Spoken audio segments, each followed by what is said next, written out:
Какво представлява ефективната видеовизитка? Една добре структурирана видеовизитка е кратко, между 30 и 60 секундно представяне, което ясно комуникира кой сте и с какво се занимавате. И създава първата ви емоционална връзка с аудиторията. Така, за да постигнем това по най-добрия начин, използваме модела, който на английски звучи така: Name, Same, Fame, Aim and the Game. Име, прилики, популярност, цели и визия. Започнете с кратко и ясно представяне, което веднага дава яснота и контекст на аудиторията.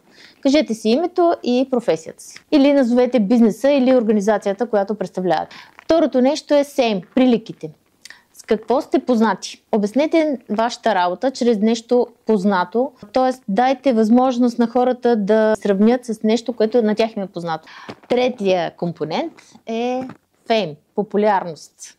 Защо сте уникални и кое ви прави по-различни. Също така трябва да подчертаете своя авторитет с някакво социално доказателство и постижения или някакви статистики да дадете. Четвъртия компонент е aim, цели.